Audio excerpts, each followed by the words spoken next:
ನಮಸ್ಕಾರ ಸ್ನೇಹಿತರೆ, ನಾವು ಈ ವಿಡಿಯೋದಲ್ಲಿ PhD ಅಡ್ಮಿಷನ್ಗಾಗಿ ಹೊಸದಾಗಿ ನೋಟಿಫಿಕೇಷನನ್ನು ಬಳ್ಳಾರಿ ಯೂನಿವರ್ಸಿಟಿಯವರು ಈಗಾಗಲೇ ಹೊರಡಿಸಿದ್ದಾರೆ. ಎಷ್ಟು ಸಬ್ಜೆಕ್ಟ್ಗಳಿವೆ ಮತ್ತು ಅದು ಪಾರ್ಟ್ ಟೈಮಾ ಅಥವಾ ಫುಲ್ ಟೈಮಾ ಮತ್ತು ಇಂಪಾರ್ಟೆಂಟ್ ಡೇಟ್ಸ್ ಏನು ಅನ್ನೋದ್ರ ಬಗ್ಗೆ ನಾವು ಈ ವಿಡಿಯೋದಲ್ಲಿ ಚರ್ಚೆಯನ್ನು ಮಾಡೋಣ. ಅದಕ್ಕೂ ಮುಂಚೆ ಯಾರೆಲ್ಲ ನಮ್ಮ ಯೂಟ್ಯೂಬ್ ಚಾನಲ್ಗೆ ಸಬ್ಸ್ಕ್ರೈಬ್ ಮಾಡ್ಕೊಂಡಿಲ್ವೋ ದಯವಿಟ್ಟು ಸಬ್ಸ್ಕ್ರೈಬ್ ಮಾಡ್ಕೊಳ್ಳಿ. ನೋಡಿ, ತಾವಿಲ್ಲಿ ನೋಡ್ಬೋದು ವಿಜಯನಗರ ಶ್ರೀಕೃಷ್ಣ ದೇವರಾಯ ವಿಶ್ವವಿದ್ಯಾಲಯ ನೋಡಿ PhD ಪ್ರವೇಶಾತಿ ಅಧಿಸೂಚನೆಯನ್ನು ಹೊರಡಿಸಿರುವಂಥದ್ದು. ಅರ್ಜಿಯನ್ನು ಸಲ್ಲಿಸಲು ಕೊನೆಯ ದಿನಾಂಕ ಯಾವಪ್ಪ ಅಂದರೆ ಆಗಸ್ಟ್ 7, 2025 ಆಗಿರುತ್ತೆ. ದಂಡ ಸಹಿತನೂ ಕೂಡ ಅರ್ಜಿಯನ್ನು ಸಲ್ಲಿಸ್ಬೋದು. ದಿನಾಂಕ 14/8/2025 ಕೊನೆಯ ದಿನ ಆಗಿರುವಂಥದ್ದು. ನೋಡಿ, ಅರ್ಹತೆ ಏನು ಅನ್ನೋದನ್ನು ನೋಡೋದಾದರೆ 4 ವರ್ಷ ನೀವೇನಾದರೂ ಡಿಗ್ರಿ ಮಾಡಿದರೆ 1 ವರ್ಷ ಅಥವಾ 2 ಸೆಮಿಸ್ಟರ್ಗಳ MA MSCಗಳನ್ನು ಮುಗಿಸ್ಕೊಂಡಿದ್ರೆ ಸಾಕು. ಅಂದರೆ 4 ವರ್ಷ ಡಿಗ್ರಿ ಮುಗಿಸಿ 1 ವರ್ಷದ ಸ್ನಾತಕೋತ್ತರ ಪದವಿಯನ್ನು ಪಡೆದಿರಬೇಕಾಗುತ್ತೆ. ಅಥವಾ 3 ವರ್ಷಗಳ ಡಿಗ್ರಿಯನ್ನು ಮುಗಿಸಿ ನಂತರ 2 ವರ್ಷ ಅಥವಾ 4 ಸೆಮಿಸ್ಟರ್ಗಳ ಸ್ನಾತಕೋತ್ತರ ಪದವಿಯನ್ನು ಕಡ್ಡಾಯವಾಗಿ ಪಡೆದಿರಲೇಬೇಕಾಗುತ್ತೆ. ಕನಿಷ್ಠ ನಾವು 55% ತೆರಗಡೆಯಾಗಿರಬೇಕಾಗುತ್ತೆ. ಮತ್ತು ಪರಿಶಿಷ್ಟ ಜಾತಿ ಅಂದರೆ SC ST OBC ಹಾಗೂ ಇದು ವಿಭಿನ್ನ ಸಾಮರ್ಥ್ಯವುಳ್ಳ ಮತ್ತು ಆರ್ಥಿಕವಾಗಿ ದುರ್ಬಲ ಹೊಂದಿದ ವರ್ಗದ ಅಭ್ಯರ್ಥಿಗಳಿಗೆ 50% ವಿನಾಯಿತಿ ಇರುತ್ತದೆ. ಮತ್ತು ಇಲ್ಲಿ ಯಾವ್ಯಾವ ಸಬ್ಜೆಕ್ಟ್ ಇದೆ ಅನ್ನೋದನ್ನು ನೋಡೋದಾದರೆ ನೋಡ್ಬೋದು. PhD ಪದವಿಗಾಗಿ ಲಭ್ಯವಿರುವ ವಿಷಯಗಳು ಯಾವಪ್ಪ ಅಂದರೆ ಗಣಿತಶಾಸ್ತ್ರ, ಸಸ್ಯಶಾಸ್ತ್ರ, ಭೌತಶಾಸ್ತ್ರ, ಅರ್ಥಶಾಸ್ತ್ರ, ರಸಾಯನಶಾಸ್ತ್ರ, ಔದ್ಯೋಗಿಕ ರಸಾಯನಶಾಸ್ತ್ರ, ವಾಣಿಜ್ಯಶಾಸ್ತ್ರ, ನಿರ್ವಹಣಾಶಾಸ್ತ್ರ, ಶಿಕ್ಷಣ, ಸಮಾಜ ಕಾರ್ಯ, ಪ್ರಾಣಿಶಾಸ್ತ್ರ, ಅನ್ವಯಿಕ ಭೂವಿಜ್ಞಾನ, ಇಂಗ್ಲೀಷು, ಖನಿಜ ಸಂಸ್ಕರಣ, ಮಹಿಳಾ ಅಧ್ಯಯನ, ಜೈವಿಕ ತಂತ್ರಜ್ಞಾನ, ಸಮಾಜಶಾಸ್ತ್ರ, ಸೂಕ್ಷ್ಮ ಜೀವಶಾಸ್ತ್ರ, ಕಾನೂನು, ಗಣಕ ವಿಜ್ಞಾನ ಮತ್ತು ಗ್ರಂಥಾಲಯ ಮತ್ತು ಮಾಹಿತಿ ವಿಜ್ಞಾನ. ಇದಿಷ್ಟು ವಿಷಯಗಳಿಗೆ ಈಗ PhD ಅಧಿಸೂಚನೆಯನ್ನು ಹೊರಡಿಸಿರುವಂಥದ್ದು. ಮತ್ತಷ್ಟು ಸೂಚನೆಗಳನ್ನು ನೋಡೋದಾದರೆ ನೋಡ್ಬೋದು.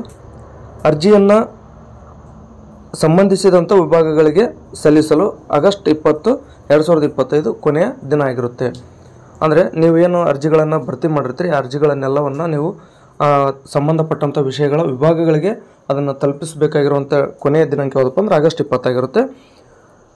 ಯಾವುದೇ ಕಾರಣಕ್ಕೂ ಸಾರ್ವತ್ರಿಕ ರಜೆ 2ನೇ ಅಥವಾ 4ನೇ ಶನಿವಾರ ಮತ್ತು ಭಾನುವಾರಗಳಂದು ಹೊರತುಪಡಿಸಿ ನೀವು ಅರ್ಜಿಗಳನ್ನು ಸಲ್ಲಿಸಬೇಕಾಗುತ್ತೆ. ಒಂದು ವೇಳೆ ನೀವೇನಾದರೂ ಅಂಚೆ ಮೂಲಕ ಸಲ್ಲಿಸ್ತೀನಿ ಅಂದರೆ ಖಂಡಿತವಾಗಲೂ ಅಂಚೆ ಮೂಲಕ ನೀವು ಸಲ್ಲಿಸ್ಬೋದು. ಆದರೆ ಒಂದು ವೇಳೆ ಏನಾದರೂ ಅಂಚೆ ಮೂಲಕ ತಲುಪಿಸುವಲ್ಲಿ 20ನೇ ತಾರೀಕು ಮುಗಿದೋದ್ರೆ ಅದಕ್ಕೆ ವಿಶ್ವವಿದ್ಯಾಲಯ ಜವಾಬ್ದಾರಿ ಅಲ್ಲ ಅನ್ನುವಂಥ ಒಂದು ಸೂಚನೆಯನ್ನು ಕೂಡ ಕೊಟ್ಟಿದ್ದಾರೆ. ನೀವು ಅಂಚೆ ಮೂಲಕ ತಲುಪಿಸೋದಾದರೆ 20ರ ಒಳಗಡೆ ಅಂದರೆ ಆಗಸ್ಟ್ 20ರ ಒಳಗಡೆ ವಿಶ್ವವಿದ್ಯಾಲಯಕ್ಕೆ ತಲುಪುವ ರೀತಿಯಲ್ಲಿ ತಾವು ಅರ್ಜಿಯನ್ನು ಸಲ್ಲಿಸಬೇಕಾಗುತ್ತೆ. ನಿಗದಿಪಡಿಸಿದ ಅರ್ಜಿ ಶುಲ್ಕವನ್ನು ವಿಶ್ವವಿದ್ಯಾಲಯದ ಹಣಕಾಸು ಅಧಿಕಾರಿಗಳ ಖಾತೆ ಸಂಖ್ಯೆ, ಇಲ್ಲಿ ಅಕೌಂಟ್ ನಂಬರನ್ನು ಕೊಟ್ಟಿದ್ದಾರೆ, IFSC ಕೋಡ್ ಕೊಟ್ಟಿದ್ದಾರೆ. ಇಲ್ಲಿಗೆ ನೀವು ಏನು ಮಾಡಬೇಕಾಗುತ್ತೆ ಅಂದರೆ ಒಂದು ಪೇಮೆಂಟನ್ನು ಮಾಡಬೇಕಾಗುತ್ತೆ. DD ತೆಗೆಸ್ತೀನಿ ಅಂತಂದರೆ DDಯನ್ನು ಹಣಕಾಸು ಅಧಿಕಾರಿಗಳು ಶ್ರೀ ವಿಜಯನಗರ ಶ್ರೀಕೃಷ್ಣ ದೇವರಾಯ ವಿಶ್ವವಿದ್ಯಾಲಯ ಬಳ್ಳಾರಿ ಇವರ ಹೆಸರಿನಲ್ಲಿ ಸಲ್ಲಿಸತಕ್ಕದ್ದು. ಸಂಬಂಧಿಸಿದ ಎಲ್ಲ ದಾಖಲೆಗಳನ್ನು ದೃಢೀಕರಿಸಿ ಸಲ್ಲಿಸತಕ್ಕದ್ದು. ಮೀಸಲಾತಿ ಬಯಸುವ ವಿದ್ಯಾರ್ಥಿಗಳು ಸಂಬಂಧಿಸಿದ ಜಾತಿ, ಆದಾಯ ಅಥವಾ 371J ಪ್ರಮಾಣಪತ್ರವನ್ನು ಸಲ್ಲಿಸತಕ್ಕದ್ದು. ಇಲ್ಲವಾದಲ್ಲಿ ಅಭ್ಯರ್ಥಿಗಳನ್ನು ಸಾಮಾನ್ಯ ಅಭ್ಯರ್ಥಿಗಳೆಂದು ಪರಿಗಣಿಸಲಾಗುವುದು. ಒಂದು ವೇಳೆ ನೀವೇನಾದರೂ SC ST ಕೆಟಗರಿಯನ್ನು ಈ ರೀತಿಯಾಗಿ 2A 2B 3A 3B ಜೊತೆಗೆ 371 ಈ ಎಲ್ಲ ಮೀಸಲಾತಿಯನ್ನು ನೀವು ಪಡ್ಕೊಳ್ಬೇಕು ಅಂತಂದರೆ ಆಯಾ ಸಂಬಂಧಪಟ್ಟಂಥ ಮೀಸಲಾತಿ ಪ್ರಮಾಣಪತ್ರಗಳನ್ನು ಈ ಒಂದು ಅರ್ಜಿಯೊಂದಿಗೆ ಲಗತ್ತಿಸಬೇಕಾಗುತ್ತೆ. ಒಂದು ವೇಳೆ ಏನಾದರೂ ಕೊಟ್ಟಿರಲಿಲ್ಲ ಅಂದರೆ ಕೆಟಗರಿಯನ್ನು ರದ್ದು ಮಾಡಿ ಜನರಲ್ ಅಂತೇಳಿ ಕನ್ಸಿಡರ್ ಮಾಡ್ತಾರೆ. ಸರ್ಕಾರಿ ಸೇವೆಯಲ್ಲಿ ಇದ್ದಂಥ ಅಭ್ಯರ್ಥಿಗಳು ಸಂಬಂಧಪಟ್ಟ ಪ್ರಾಧಿಕಾರದ ಮುಖಾಂತರ ಸಲ್ಲಿಸತಕ್ಕದ್ದು. ಅಂದರೆ ಗೌರ್ಮೆಂಟ್ ಏನಾದರೂ ನೀವು ನೌಕರರಾಗಿದ್ದರೆ ನೀವು ನಿಮ್ಮ ಸಂಬಂಧಪಟ್ಟಂಥ ಇಲಾಖೆಯ ಮುಖಾಂತರ ಸಲ್ಲಿಸಬೇಕಂತ ಹೇಳಿದ್ದಾರೆ. ಪ್ರವೇಶ ಪತ್ರವನ್ನು ಸಂಬಂಧಪಟ್ಟ ವಿಭಾಗದಿಂದ ಖುದ್ದಾಗಿ ಪಡೆಯತಕ್ಕದ್ದು. ಅಂದರೆ ಎಕ್ಸಾಮ್ ಬರಿತೀನಿ ಅಂತಂದರೆ ಬಳ್ಳಾರಿಯಲ್ಲಿರ್ತಕ್ಕಂಥ ಅಂದರೆ ನಿಮ್ಮ ಸಬ್ಜೆಕ್ಟ್ ಯಾವುದಿರುತ್ತೆ ಅಲ್ಲಿ ಬಳ್ಳಾರಿ ಯೂನಿವರ್ಸಿಟಿಯಲ್ಲಿ ನಿಮ್ಮ ಸಬ್ಜೆಕ್ಟಿನ ವಿಭಾಗದಿಂದ ಖುದ್ದಾಗಿ ನೀವು ನಿಮ್ಮ ಹಾಲ್ ಟಿಕೆಟನ್ನು ಪಡಿಬೇಕಾಗಿರುತ್ತೆ.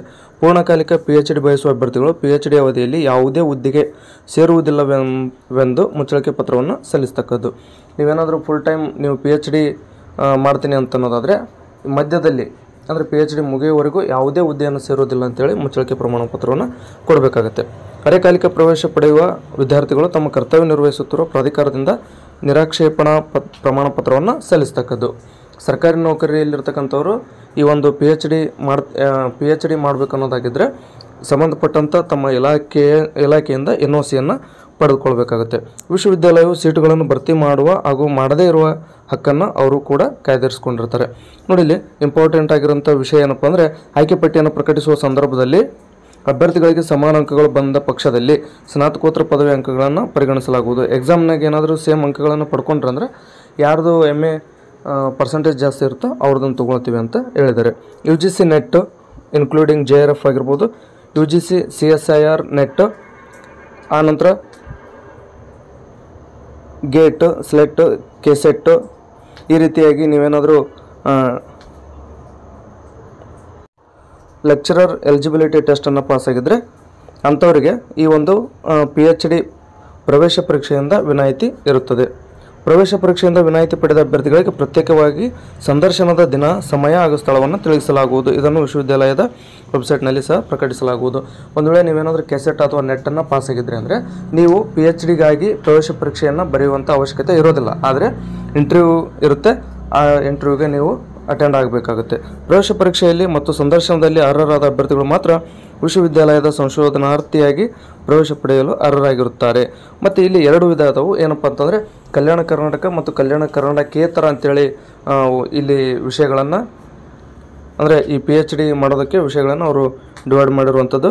ಕಲ್ಯಾಣ ಕರ್ನಾಟಕಕ್ಕೆ ಮೀಸಲಿರುವ ಸ್ಥಾನದಲ್ಲಿ ಅಭ್ಯರ್ಥಿಗಳು ಲಭ್ಯವಿರದ ಪಕ್ಷದಲ್ಲಿ ಅರ್ಹ ಕಲ್ಯಾಣ ಕರ್ನಾಟಕೇತರ ಅಭ್ಯರ್ಥಿಗಳಿಗೆ ಹಂಚಿಕೆ ಮಾಡಲಾಗುವುದು ಅಂತೇಳಿ ತಿಳಿಸಿದ್ದಾರೆ. ಅಂದರೆ ಈಗ ಕಲ್ಯಾಣ ಕರ್ನಾಟಕಕ್ಕೆ ಮೀಸಲಿರುವಂಥ ವಿಷಯಗಳಿಗೆ ಅಪ್ಲಿಕೇಶನ್ ಏನಾದರೂ ಹೋಗದೇ ಇದ್ದರೆ ಅಥವಾ ಅರ್ಹ ಅಭ್ಯರ್ಥಿಗಳು ಸಿಗದೇ ಇದ್ದರೆ ಅಂತಹ ಮೀಸಲಿರುವಂಥ ವಿಷಯಗಳಿಗೆ ನಾನ್ KK ಅಂದರೆ ಈ ಕಲ್ಯಾಣ ಕರ್ನಾಟಕೇತರ ಅಭ್ಯರ್ಥಿಗಳಿಗೆ ಕೊಡ್ತೀವಿ ಅಂತ ಹೇಳಿರುವಂಥದ್ದು. PhD ಸಂಶೋಧನಾರ್ಥಿಯಾಗಿ ಪ್ರವೇಶ ಪಡೆಯಲು ಲಭ್ಯವಿರುವ ಮಾಹಿತಿಗಾಗಿ ವೆಬ್ಸೈಟ್ನಲ್ಲಿರುವ ವಿಜಯನಗರ ಶ್ರೀಕೃಷ್ಣದೇವರ ವಿಶ್ವವಿದ್ಯಾಲಯದ PhD ಪರಿನಿಯಮಾವಳಿಗಳನ್ನು ಗಮನಿಸುವಂಥದ್ದು. ಸೊ ಯಾವ ವಿಷಯ ಎಷ್ಟೆಷ್ಟಿದೆ ಅನ್ನೋದನ್ನು ಕೂಡ ನೋಡೋಣ.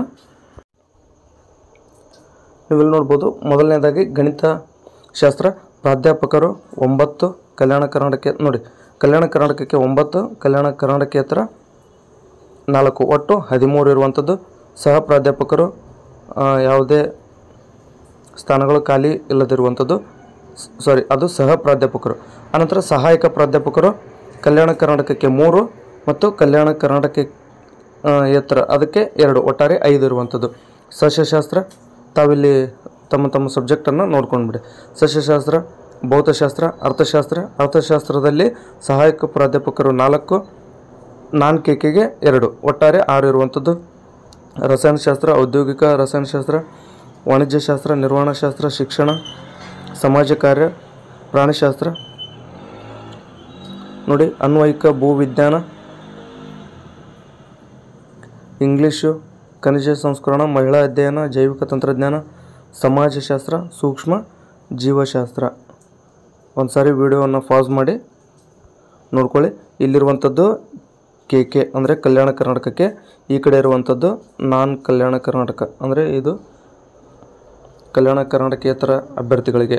ಗ್ರಂಥಾಲಯ ಮತ್ತು ಮಾಹಿತಿ ವಿಜ್ಞಾನ, ಗಣಕ ವಿಜ್ಞಾನ, ಕಾನೂನು, ಈ ರೀತಿಯಾಗಿ ಒಟ್ಟು ಎಷ್ಟು ಇರುವಂಥದ್ದು. ನೋಡಿ, ಸದರಿ ಖಾಲಿ ಸ್ಥಾನವು ಬದಲಾವಣೆಗೆ ಒಳಪಟ್ಟಿರುತ್ತವೆ ಹಾಗೂ ಭರ್ತಿ ಮಾಡುವ ಅಥವಾ ರದ್ದುಪಡಿಸುವ ಅಧಿಕಾರವನ್ನು ವಿಶ್ವವಿದ್ಯಾಲಯ ಹೊಂದಿರುತ್ತದೆ ಅನ್ನುವಂಥ ಒಂದು ಸೂಚನೆಯನ್ನು ಕೂಡ ಕೊಟ್ಟಿರುವಂಥದ್ದು. ಒಟ್ಟಾರೆ 136 ಸ್ಥಾನಗಳು ಇರುವಂಥದ್ದು. ಸೊ ನಿಮ್ಮ ವಿಷಯ ಇದ್ದು ತಾವು ಅಂದರೆ ಈ ಕಲ್ಯಾಣ ಕರ್ನಾಟಕದವರು ಅಥವಾ ಕಲ್ಯಾಣ ಕರ್ನಾಟಕೇತರದವರು ನೋಡಿಕೊಂಡು ಈ ಒಂದು ಅರ್ಜಿಯನ್ನು ಸಲ್ಲಿಸಿ.